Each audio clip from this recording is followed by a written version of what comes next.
Você está viajando por outra dimensão, um lugar não apenas da visão e do som, mas também da mente. Uma jornada em uma terra maravilhosa, cujos limites são os da fantasia. Sua próxima parada, além da imaginação.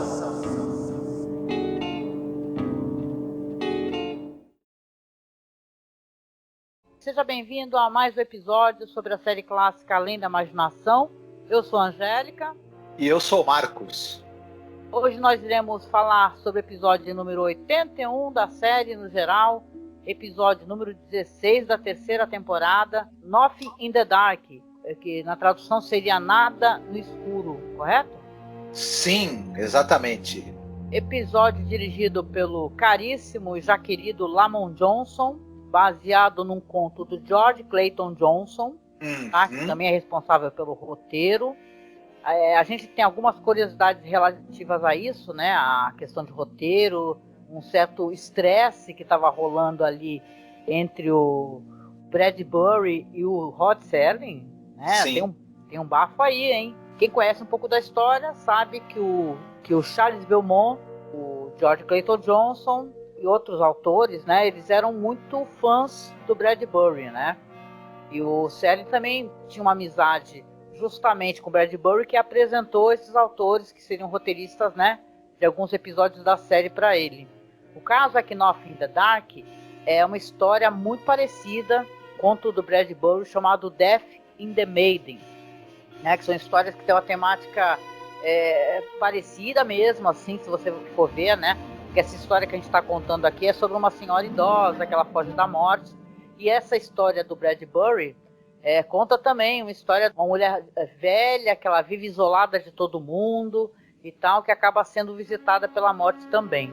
Então estava rolando um estresse aí, né? O interessante é que acabou, na verdade, abalando um pouco a amizade do Bradbury e do Rod Serling, né? Porque Bradbury pediu, sabendo, né, porque essa história do George Clayton Johnson, que era super fã do Bradbury, sabe, era uma referência para ele. Eu acho até, inclusive, que a história ela tem um tom autoral, mesmo lembrando uma história do Bradbury, acabou abalando a amizade deles, né, e depois acabaram, acho que eles nem se falaram mais, algo assim, ficou meio arranhada a amizade. O Bradbury, ele era, não só ele, né, muitos autores, mas ele é um exemplo disso. Ele era muito ciumento com a obra dele. Esse ciúme, né, que ele tinha em relação aos textos dele, mais de uma vez acabou gerando controvérsias e brigas e discussões quando ele estava participando de alguma obra audiovisual que ele estava ajudando a roteirizar, ou quando ele soube que adaptaram alguma coisa dele, ou é parecido. Não foi o primeiro nem o último estresse que aconteceu por causa disso, né? Ele tinha esse ciúme da própria obra, porque é uma obra muito boa, muito maravilhosa e que influenciou todo mundo, né, também, sejamos justos, né? E eu acho que é importante a gente falar, né, que esses autores, eles faziam parte de um coletivo de escritores, né, chamado Southern California School, né, o Charles Beaumont, o Richard Matheson, o George Clayton Johnson. Tem até uma história interessante, né, que diz que o Bradbury e o Charles Beaumont eles estavam dirigindo numa estrada ali na década de 50 e ambos acabaram notando uma placa na estrada meio esquisita, que era algo como sujeira grátis, né? Estranho, né? Aí diz que surgiu a partir dessa placa que eles viram, para você ver como as histórias sofrem a mesma influência às vezes, né? E a partir disso surgiu um dos contos mais aclamados do Charles Beaumont, que é chamado Free Dirt, né? Que é publicado em 55 na revista de fantasia e ficção científica, né? E depois o Bradbury também publicou um conto chamado Sujeira Livre. Quer dizer que, apesar dele ser ciumento, realmente, como muitos autores são, né? Eles tinham amizade, tinham as mesmas influências em conversas e tudo. E foi uma coisa meio assim, entendeu? É que ele queria impedir o Rod Serling de fazer esse episódio com essa história do George Clayton Johnson, entendeu? Então acho que foi meio decepcionante para ele quando ele viu que o Rod Serling, que é um episódio que ele é muito querido, ele é muito bonito, entendeu? Serling gravou e fez sucesso, né? Então, na verdade, é bem o que você falou, né? É uma coisa assim, um cara genial, né? O Ray Bradbury, né? Que é com certeza o Rod Serling, todos os autores aí eram amigos e muito fãs dele, mas ele, por algum motivo, ele não queria, né? Com essa temática um pouco parecida do que o Bradbury já tinha feito. Sim, acontece, mas como você já falou, pelo menos a briga gerou um episódio maravilhoso. Se vocês quiserem, depois eu falo um pouquinho, que tem um resumo mó legal aqui que o cara do The Twilight Zone Vortex colocou, de como é que é essa história do Bradbury, entendeu? Mas vamos falar depois que a gente falar a sinopse direitinho e comentar, porque aí fica mais interessante, né? Poxa, mas esse episódio, ele é excepcional, né? Já vou entregando, eu acho um episódio excepcional. Ele tem uma atriz chamada Gladys Cooper, né? Que ela é uma atriz, caramba, ela está idosa, mas ela representa com toda a força a arte do teatro, da pantomima, porque ela é uma atriz que, sei lá, nos anos 20 ela já estava trabalhando, né? E depois era uma atriz inglesa, isso é importante falar, né? E ela recebeu somente, acho que depois de 70 anos de idade que ela recebeu esse título de dama, mas ela era importantíssima. E tem uma curiosidade, porque ela fazia, né? Depois, quando ela estava mais famosa, ela participa até do filme do Hitchcock, aquele Rebecca, né? Ela fazia muitas vezes o papel de uma mulher que era da aristocracia, mas é uma pessoa crítica, uma pessoa ácida. Então ela tinha fama de ter aquele... Como é que eu posso explicar? De ter aqueles personagens assim, de nariz empinado, assim, poderosos, e as pessoas não achavam que ela fosse querer interpretar uma velhinha num ambiente decrépito, entendeu? Numa história que é uma reflexão, né, sobre a vida e a morte. Então ela dá um verdadeiro show de atuação. Tem também, claro, o Robert Redford, que ele está na flor da idade da beleza. Ele já havia participado de um episódio que a gente comentou quando a gente falou sobre aquele episódio do campo de concentração, Death's Head Revisited, né, que a gente comentou. E ele participou num episódio do último, do Playhouse 90, onde ele interpreta um soldado. Então o Rod Serling já conhecia o Robert Redford, mas ele depois, claro, se transformou num diretor importante. Mas aí ele no começo de carreira, no auge da beleza, então é interessante, né?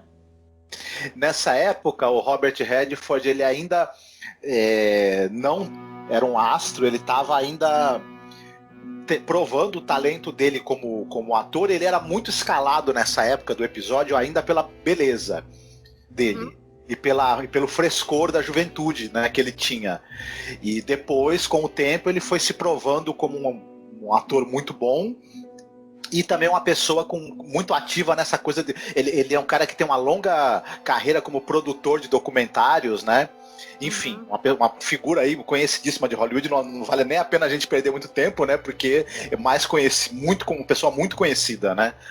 Então, tem uma curiosidade também, que por questão de ordem, né? O Nothing in the Dark, ele é o primeiro episódio que o Lamont Johnson gravou para The Twilight Zone. Só que os episódios que ele gravou depois saíram antes, né? Que é os 5 personagens em busca de uma saída e o Kick the Can, né? Então você vê que interessante, né? Esse, na verdade, é a primeira contribuição mesmo, a primeira gravação que ele fez. Esse episódio, ele tinha sido gravado ao longo da segunda temporada e eles pretendiam que ele fosse o episódio que fosse encerrar a segunda temporada. Mas eu acho que eles acharam que ele tem, apesar dele ter um final mais ou menos otimista, talvez acharam que o clima dele era muito para baixo, enfim, resolveram esperar para ele... Então eles resolveram esperar e só apresentá-lo na terceira temporada. Qual é o episódio que é final da segunda temporada? Você lembra qual que foi, Angélica? O último episódio da temporada é The Changing of the Guards.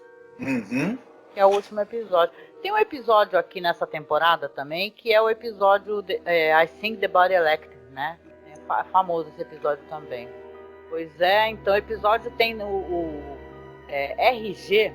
Armstrong, também, que faz um papel no episódio. Tem pouquíssimos atores em cena, mas eu gosto também do papel que ele faz. Acho muito bonito também, né? Ele tem umas falas bonitas, né? Esse episódio, ele tem uns diálogos lindos, né? Tem uma coisa que eu gosto, e com certeza você também, são aqueles diálogos que te levam a uma reflexão. E esse personagem aí, que é interpretado pelo R. Armstrong, que ele faz o empreiteiro, ele fala coisas referentes à construção e demolição que fazem aquela reflexão de que é a vida, né? A finitude da vida e o nascimento de uma nova vida, né? A continuidade, né? Então é bonito assim demais, é um belo episódio esse daqui. Uhum. Então vamos lá para a sinopse do episódio. No episódio nós vamos ter ali a Wanda Dunn, ou Wanda Dunn, sei lá. A Wanda Dunn, que é uma mulher idosa, muito frágil. Você tem ela num apartamento todo destroçado, escuro, uma espécie de porão, na verdade, que você vê que é um cortiço abandonado, né? Tudo é fechado, as janelas são fechadas com madeira e tal. E ela está dormindo quando o episódio começa. Ela é acordada por barulhos, né? Ela olha pela janela e vê que tem uma pessoa lá fora. Ela escuta não sei se é tiros, né? Ela escuta tiros e vê que um homem jovem chamado Harold Beldon, que ela vai descobrir que é um jovem policial. E ele levou um tiro, tá caído ali na porta dela, começa a pedir para ela ajuda, né? Para abrir a porta, para que ela peça ajuda, que ela chame o médico, né? E ela fala que não pode abrir, que não pode abrir. Ela vai acabar ficando solidária, né? Vendo ele sofrer e resolve sair. Quando ela sai, ela fala assim, né? Você estranha isso que ela fala. Ela fala: nossa, estou aqui. Eu saí e continuo viva. E aí ele olha para ela assim e ela acaba, né, ajudando ele a entrar. Próxima cena a gente já tem ela ali fazendo um chá, acomodou ele numa cama, né? Ele parece que já está há algum tempo ali. E ele fica perguntando para ela se ela já chamou, né, um médico para que possa ajudar ele a estabilizar a condição dele, né? Apesar de não estar sofrendo tanto como ele estava sofrendo antes. Aí ela explica para ele.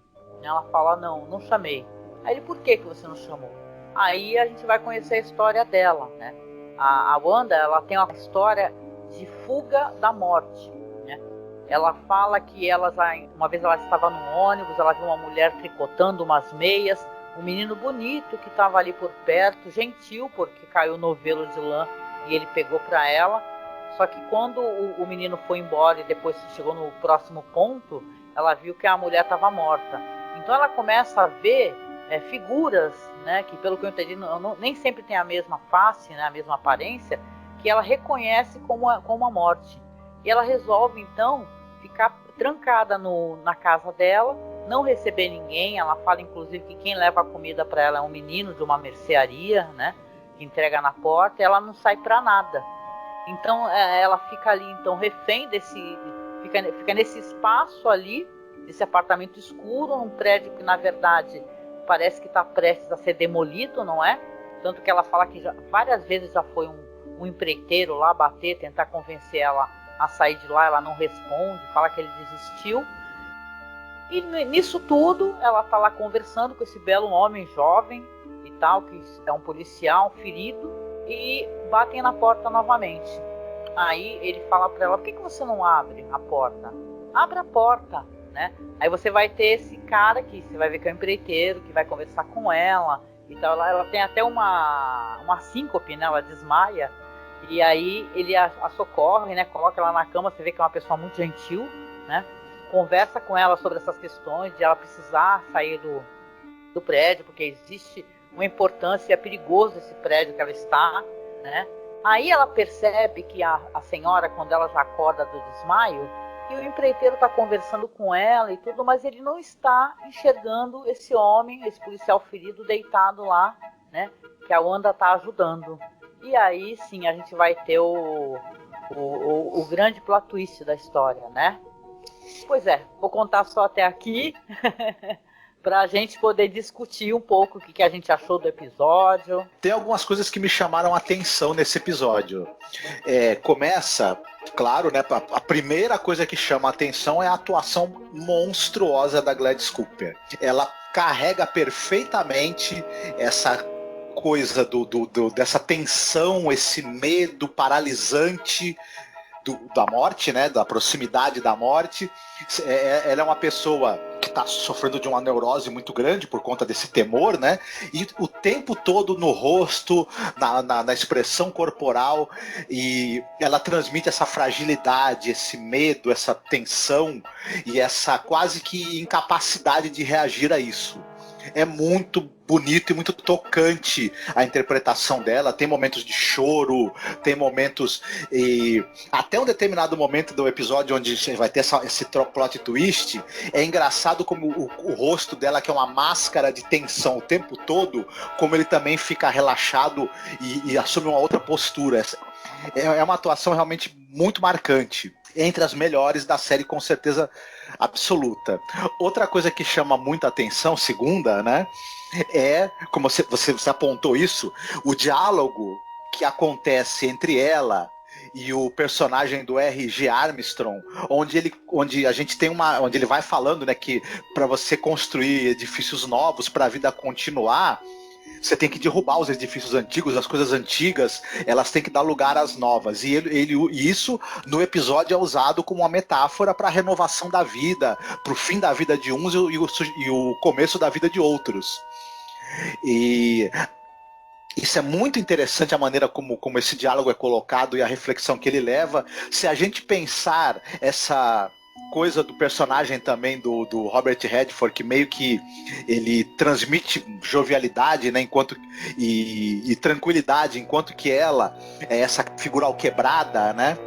Isso tudo é muito interessante. O trabalho também do diretor Lamont Johnson tem um cuidado desde a maneira como o set desse episódio é feito, o quarto onde ela vive ali, né, aquela meia água onde ela vive, como aquilo transmite uma sensação de algo velho mesmo, algo caindo aos pedaços, algo muito claustrofóbico, e é também uma metáfora, claro, do corpo da gente que vai se deteriorando com a idade, né? E talvez até nossa condição mental mesmo, também.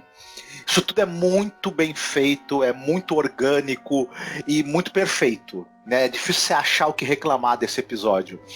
O diretor tinha muita... Ele dirigiu 8 ou 9 episódios da série, né? Tanto é que muita gente fala que depois do Douglas Reis, talvez o melhor diretor de episódios do Além da Imaginação seja o Lamont Johnson. Ele dirigiu vários episódios importantes que são muito queridos. Ele tinha muita experiência com os teatros televisionados, ele entendia perfeitamente bem a importância do texto e do ator. E ao mesmo tempo ele também já tinha alguma experiência com esse conceito mais moderno de televisão também, que foi surgindo nos anos 60, no final dos anos 50 e início dos anos 60. Ele tinha uma boa visão para as duas coisas. É muito competente, muito segura a direção dele. Enfim, um episódio para mim que ele é, assim, impecável. E me tocou muito também, me fez refletir bastante. Ah, sim. Você estava falando até de signos, né, de coisas que remetem assim à situação.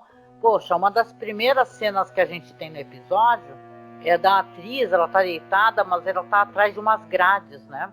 Você vê claramente que ela tá presa ali, são as grades da cama, são as grades das coisas que estão encostadas, porque o ambiente está todo cheio de coisas, né? Como se fosse um lugar meio abandonado, então ela não tá mais conseguindo gerir, inclusive, aquele lugar. Aí você vê que ela parece que tá atrás de grades, assim. Olha, é um episódio muito bonito, emocionante, né? E você vê uma história que ela tem uma simplicidade, né? Ao mesmo tempo, você vê que o grande plot twist não é até você que está escutando a gente, você com certeza, caso você não tenha assistido, né? Dá para imaginar o que é exatamente, né? Você vai ver vai descobrir, o plot twist é esse, né? Que esse personagem aí, do Robert Redford, ele é a morte. E é a morte que conseguiu entrar na casa dela, né? Que ela vai cair em si quando ela percebe que ele inclusive manda ela olhar pro espelho, né? Fala assim, olha pro espelho. E ela vê que a cama tá vazia, né? Então, realmente, aquilo não era uma paranoia dela. Ela explicando pra ele, né, e justificando. Tem uma hora até que ele fala assim, mas como é que a morte... vão ser várias pessoas e vão estar em vários lugares, né? E ele sim é a morte que... No caso, ela passa uma parte da vida dela, ela fala que não foi sempre, ela já foi uma mulher jovem, bonita, que amava o sol. A cena é muito bonita, né, Marcos? Essa dela lembrando da juventude dela. E isso tem a ver, isso que eu acho legal, com a própria Gladys Cooper. Porque ela era uma modelo, né? Uma mulher linda. Se você colocar Gladys Cooper porque tem uma Gladys Cooper que é artista, né? Uma pintora, né? Mas a Gladys Constance Cooper, que é o nome dela, ela tem fotos, ela parece uma ninfa, sabe? Coisa linda, sabe? Essa mulher lindíssima. E ela fala que ela amava o sol. Eu acho isso bonito. Ela fala, eu amava o sol. As pessoas falavam que o sol ia me fazer mal pro meu rosto. A Gladys Cooper nasceu em 1888. E ela, lá perto, a partir dos, 6 anos de idade, ela já começou a aparecer em peças, né, publicitárias e bem jovem ainda, na pré-adolescência, na adolescência, quando a fotografia começou a ter os primeiros ensaios de ser usada na publicidade, já estava a Gladys lá como modelo. Sim. Né? E enfim, ela é um grande símbolo dessa coisa da juventude e da beleza. Foi na época dela, né? Na época de juventude. E é muito interessante a gente ver essa atriz depois idosa, nesse momento que você descreveu do episódio, é muito emocionante. É muito emocionante. Ela participa daquele filme dos anos 40, né, de 43, A Canção de Bernadette. Sim, sim. Né, porque ela teve um trabalho muito relevante, apesar de ser inglesa, em Hollywood, né? E um filme que eu não assisti, mas eu já fiquei assim, Now Voyager, que é um filme de 42, que ela faz a mãe da Bette Davis. Né? Então é famosíssimo esse filme, eu não vi, né? Mas eu vou procurar. Também participa de My Fair Lady, de 64. Então, ela realmente tem uma carreira gigantesca, tinha uma carreira enorme, e era uma atriz foda. E essa reflexão que é colocada no episódio, assim, na fala dela lembrando e recordando da beleza dela, e depois ela se enclausura, aí você vai lembrar da atriz, a atriz nunca se enclausurou, né? Ela trabalhou até bem idosa mesmo. Né? Então é interessante, sim, né? Quando você... É que nem aquele episódio que a gente conversa sobre a Ida Lupino, né? Que é uma atriz esquecida, relegada a papéis de mães e tal, esquecida por Hollywood, e a Ida Lupino, enquanto isso, dirigindo loucamente, sabe? Tomando a rédea da própria carreira dela. Então a Gladys Cooper, ela é um outro exemplo também de uma grande atriz, né? Nos anos 40, 50, ela vivia cruzando o Atlântico para poder atuar no cinema e no teatro, tanto nos Estados Unidos quanto na Inglaterra. Ela ia e voltava, né? Uma grande atriz mesmo e muito requisitada, enfim. É maravilhosa. Eu gosto, inclusive, desse desfecho do episódio, sabe? Até me lembra, depois eu vou falar, me lembra aquele filme com o Brad Pitt, o Meet Joe Black, né? Que eu acho que é Encontro Sim. Marcado aqui no Brasil, sabe? Porque é uma cena tocante, é uma cena bonita e muito delicada, né? Porque a Morty, que é o Robert Redford, começa a conversar com ela e falar que não precisa ter medo, que vai ser uma passagem, uma transição pacífica para ela, e ela com muito medo, ela fala, não quero partir, eu tenho medo. Ele estende a mão, uma cena linda, emocionante, sabe, gente? Ele estende a mão assim para ela pega na mão dele, e ele fala assim, não precisa ter medo, né? Aí ela, o que eu vou sentir? Ele fala, não, você não vai sentir nada. Olha para lá. Aí ela olha para a cama, ela tá deitada na cama, né? O corpo dela, né? Ela já fez essa passagem, né?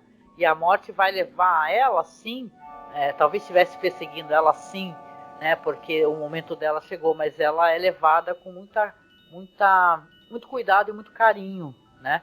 Para que ela não sinta medo, né?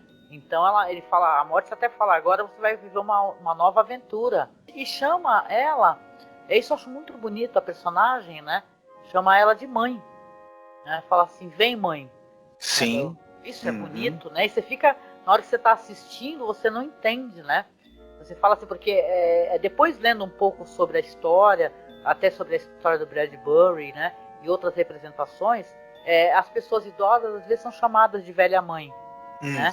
Então por isso que a morte fala assim, vem mãe. Então, é lindo, é um episódio lindíssimo. Você não termina de olho seco, é um episódio bonito mesmo. Então, sabe, show de bola. E, cara, é impressionante o que o Rod Serling, não importa se ele teve um desentendimento com o Bradbury, né, que é um cara foda, ele conseguir, né, essa atriz maravilhosa, né, o próprio Robert Redford, que teve a atuação um pouco criticada. O pessoal fala que a atuação dele é um pouco fria, né, E na verdade, eu acho que ele está atuando, eu acho que como colocar assim, no tom certo. Porque ele é uma personagem, uma personagem que representa a morte, né? Você vai achar que a morte pode ser de várias maneiras. A gente tem a morte do Neil Gaiman, por exemplo, né? Que é aquela morte maravilhosa, linda, né? Do Sandman, né? Então tem um monte de representações de morte. Eu acho que essa representação dele como morte também é boa. O que tu acha? Eu gosto. Eu acho que primeiro que ele interpreta, quando ele ainda está interpretando o que seria um rapaz ferido, ele transmite o fato de que ele está precisando de ajuda, que ele está sentindo dor. Depois, quando ele revela que ele é a morte, eu achei interessante ele ter essa expressão calma, tranquila e quase que sorridente no rosto o tempo todo, a partir do momento em que ele revela, né, quem ele é. Essa é uma morte que ela é, na verdade, tranquila, é uma morte serena, é uma morte até que tenta acalmar você e te mostrar que, na verdade, aquilo é só o começo. Então eu acho que faz sentido a maneira como ele caracterizou o personagem e ajuda a não carregar demais, a não pesar no tom geral do episódio. Enfim. E sabe uma curiosidade, né? Na história original do George Clayton Johnson é diferente, porque aqui a gente vai ter os personagens, vai ter a morte, vai ter a Wanda e vai ter o empreiteiro, né? No caso, na história original, aparecem 3 personagens batendo a porta, na verdade. Aparece um trabalhador da empresa de gás, um corretor de imóveis e um outro policial. E para a personagem, para a Wanda, ela acha todos com a mesma aparência, são todos iguais. Né? Isso daí, no caso, vai justificar os temores dela, né? Eles estão perseguindo ela, todos os homens são a morte. Né? Então você vai ter o personagem, eu acho que na história do Beldon, ele não é a morte. Né? Ele é realmente um policial, né? Então eu achei isso muito interessante. Que ela acaba, só que é bem triste, né? Nessa história do George Clayton Johnson, ela acaba caindo numa espécie de buraco nesse local meio destruído que ela mora, e ela morre. Sabe? Aí quando o Beldon vai ficar guardando lá, que é o policial, e vai chegar o motorista do carro fúnebre, ele olha e vê que o motorista tem o mesmo rosto dos caras que foram bater na porta da Wanda, entendeu? Aí quando ele pergunta assim, ele fala assim, olha, não conheço você, né? Ele pergunta pro motorista do carro fúnebre que foi pegar o corpo. Aí o motorista responde, você não conhece, mas vai conhecer. Então é meio tétrico, né? Realmente. É interessante. Eu achei também curioso, e é sempre interessante a gente fazer a comparação com os contos originais, né? E como ele fica a adaptação deles para a série, né? Eu achei bem curioso também o desenvolvimento dessa história. Dá vontade de lê-la, inclusive, né? Nossa, eu queria ler tudo que esse pessoal fez, gente, mas aqui pra gente no Brasil é muito difícil, sabe? Você tem que ser fluente em inglês, tem que ler inglês. Você né? Diga-se de passagem, mas eu não, né? Então complica, né? Mas eu tenho muita curiosidade, tem nos Estados Unidos e tal. Acho que talvez em Portugal tem alguma coisa em português de Portugal mesmo, né? Mas nos Estados Unidos tem muito material, tem uns roteiros para você ler. Isso você consegue até na internet. Você consegue ver os originais do Richard Matheson. Ontem, a gente vai sair depois do podcast, mas ontem foi o aniversário do Richard Matheson e o pessoal começou a publicar os livros, então, dos contos que saíram na série e tal, de coisas que tem influência do Richard Matheson. Então é mó legal o material que os caras têm lá, né? Pra poder conhecer. Bom, de qualquer maneira, eu achei o episódio muito maravilhoso. É chato você saber que o Brad Bird se desentendeu com o Rod Serling, né? Mas é um belo episódio. Eu também colocaria do mesmo jeito. Sim. Para você, quais são ponto alto e ponto baixo do episódio? Olha, sinceramente, esse é um daqueles episódios que eu acho que ele não tem ponto baixo. Ele é todo redondinho. O episódio, as atuações estão ótimas. O roteiro, o fotógrafo George Clemens, ele tá sempre maravilhoso, né? Mas nesse episódio tem uns ângulos assim que são filmados do rosto dela, a iluminação de cena, né? Dá pra ver, inclusive o que você comentou, que você vê a transição nessa atuação dela, daquele medo que ela tem expresso no rosto pra tranquilidade, sabe? Quando ela fica em paz. Então isso é muito bonito. É muito bonito.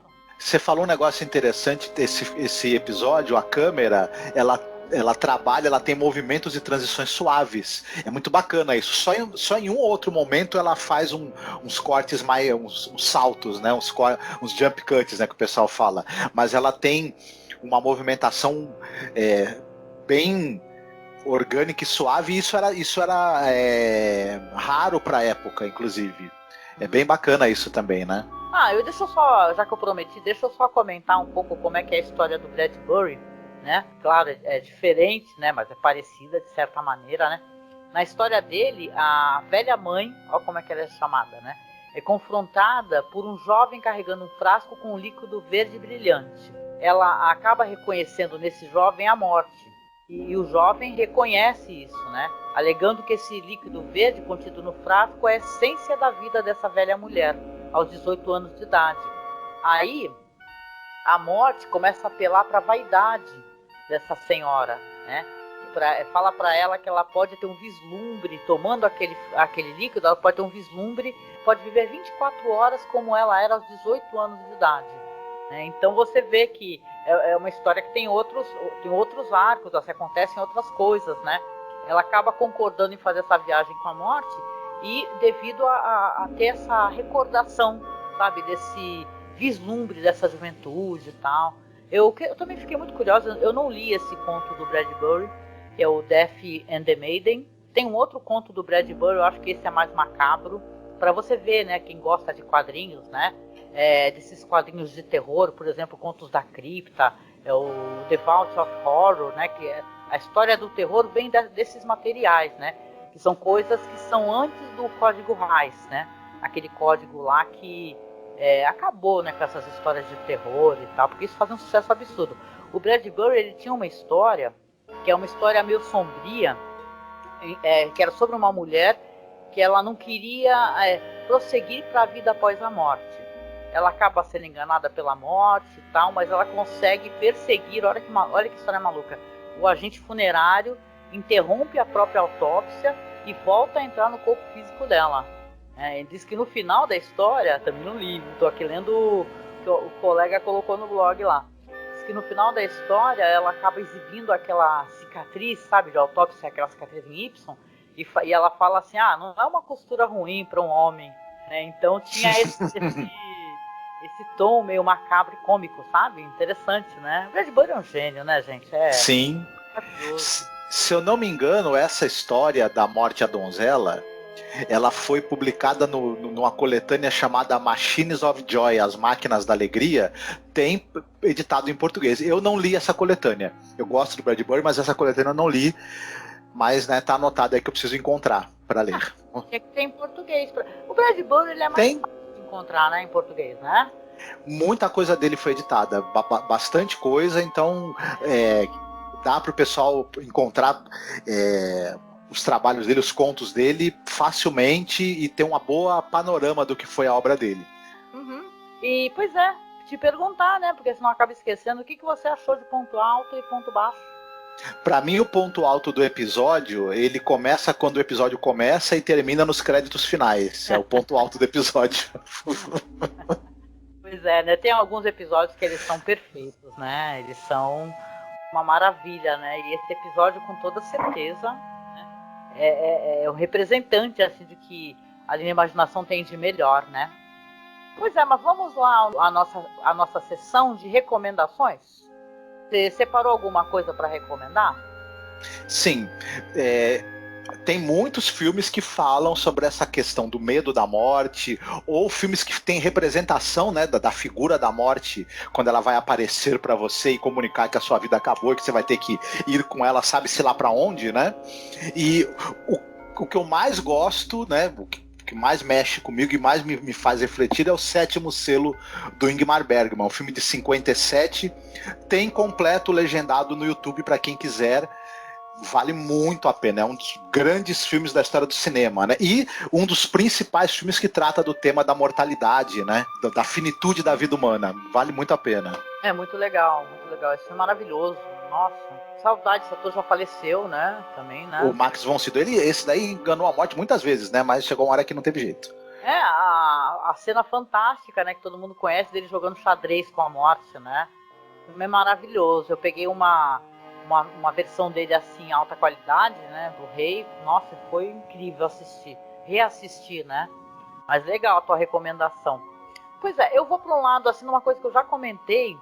É mais para vocês verem que é interessante, porque, assim, esse filme que no original é Meet Joe Black, que no Brasil é Encontro Marcado, eu lembro que era até um VHS. Olha, eu posso estar falando besteira, mas eu acho que era duplo esse VHS. Negócio assim ou não. Eu não lembro, tá? Mas eu lembro que quando eu assisti em VHS, que o filme é de 98, esse filme é um filme que eu achei interessante. Apesar de ter uma temática romântica, diz que ele é um remake de um filme de 34 chamado Death Takes a Holiday. A morte tira férias, né? E você tem o Brad Pitt, loiríssimo e tal. E me lembrou logo de cara esse personagem do Robert Redford, sabe? Loiro também, que é uma morte que ela é mais gentil, né? No caso, você vai ter aí o Anthony Hopkins, que faz o empresário poderoso, a Claire Forlani, que eu nunca mais a vi em nada. Não lembro mais dela em nada assim que eu, né, de cabeça. Mas eu lembro que ela é uma espécie de par romântico, assim, pelo qual a morte vai se apaixonar. E esse filme foi depois daquele Lendas da Paixão, né? Pra você ver como é que é o negócio. O Anthony Hopkins trabalhou também com o Brad Pitt em 94, no Lendas da Paixão, e depois trabalhou nesse Encontro Marcado, que foi um filme que fez sucesso. Esse daí, né? Esse filme. E é um filme legal, eu gosto dele, né? Que é um filme que você acaba... Claro que vai ter uma história do empresário, do homem poderoso, né? Da finitude da vida, essas coisas assim. Mas ele é muito mais um filme para mostrar, né? Essa história da morte se apaixonando, né? Imagina um ser humano se apaixonar pela morte e a morte se apaixonar de volta, né? Então eu acho bonito, assim. É um filme legal. Talvez eu faça a revisão. Não fiz a revisão para poder recomendar para vocês. Mas eu lembro que eu gostava bastante. Tem aquela Marcia Gay Harden, faz uma... Acho que a nora dele, né, do Anthony Hopkins. Tem um elenco legal, assim. E a própria Claire Forlani e o Anthony Hopkins, claro, né, que faz o Bill Parrish, que é o empresário, ele tá maravilhoso, né? Mas aí né, é um filme que realmente, né, um filme do Martin Brest, não tem assim muita referência sobre esse diretor, na verdade, né, mas eu gosto muito desse filme, né? Vou fazer a revisão. Engraçado que falam muito que esse filme, o Meet Joe Black, ele é muito inspirado naquele episódio de Além da Imaginação da primeira temporada, aquele Uma para os Anjos, Uma Venda para os Anjos, lembra? Comentou há muito tempo atrás que a morte vai buscar também o vendedor e ele acaba fazendo uma grande venda, né, que é o sonho dele, antes dele ser levado. Então ele sacrifica a vida dele para poder salvar uma criança. Então é uma história interessante, assim, eu gosto, vou reassisti-lo, né? Pois é, e na recomendação de música, dessa vez eu vou escolher uma música do Pink Floyd, que é The Great Gig in the Sky, que é do álbum Dark Side of the Moon, de 73, que fala sobre isso, né? Você não temer a morte, né? Eu não tenho medo de morrer e tal. Então, eu sei que a gente falar de morte de uma maneira... Como é que eu posso explicar? A gente está numa época que a gente está no meio de uma pandemia, né? E a morte está sendo um assunto até um tanto quanto banalizado pelas pessoas. Então, a gente não quer de maneira nenhuma relativizar a dor da morte ou o medo da morte. Ao contrário, eu acho que as pessoas estão fazendo isso normalmente, sabe? Se arriscando, né? Não tomando os devidos cuidados no meio de uma pandemia. Mas é um episódio que ele se põe a refletir sobre a morte, sobre a vida e sobre a morte, né? De uma maneira delicada, né? Que não é que a gente deve aceitar e se entregar, não. A gente deve lutar pela vida, claro. Mas é importante você também, você não tratar isso como um tabu. É isso que eu quero dizer, entendeu? Que a morte não é para ser normalizada, né? Ser banalizada. Mas a morte também não pode ser um tabu, né? Eu lembro que uma vez a gente conversou em um podcast, rapidamente, né? Que eu me ponho a fazer reflexões no meio das minhas falas, né? Eu lembro que a gente falou sobre o processo higienizante e da morte. Eu lembro, não sei exatamente qual foi o podcast que a gente conversou, mas o Douglas acho que estava presente com a gente. O Douglas é nosso amigo do podcast, que ele grava muito com a gente. E eu lembro, pela minha idade, que eu cheguei aí, por exemplo, em velório na casa da pessoa, né? A pessoa na mesa de casa, né? Então, hoje em dia é um processo que você se despede de alguém, você só... olha, com a pandemia você nem mais tem aqueles procedimentos que você pode fazer o velório e tal, né? Por causa das questões de saúde. Mas hoje em dia você normalmente, né, em outras situações, você vê a pessoa, né, somente naquele momento e depois na hora do velório, do enterro e acabou. E era uma coisa mais próxima, né? Uma coisa mais próxima dos familiares, né? Então é claro, né, a gente faz aqui um lamento, né? E torce para que acabe essa pandemia, para que as coisas se normalizem. Sim, a vida é importante, você viver, né? Lute pela vida, né? Fica aqui o nosso recado também, para que as pessoas tomem o devido cuidado, sabe? E elas não fiquem ignorando processos de distanciamento social, né? Que vão levar os seus parentes para tomar vacina, os idosos, né? São os mais velhos que estão, né? Que vão primeiro, e é isso, né? Só pra gente não deixar uma mensagem de assim, a morte é linda, maravilhosa, abraça a morte. Não. A morte é um processo que ele é natural, né? Não pode ser um tabu, mas é um processo natural. Então a gente precisa, na verdade, proteger, né?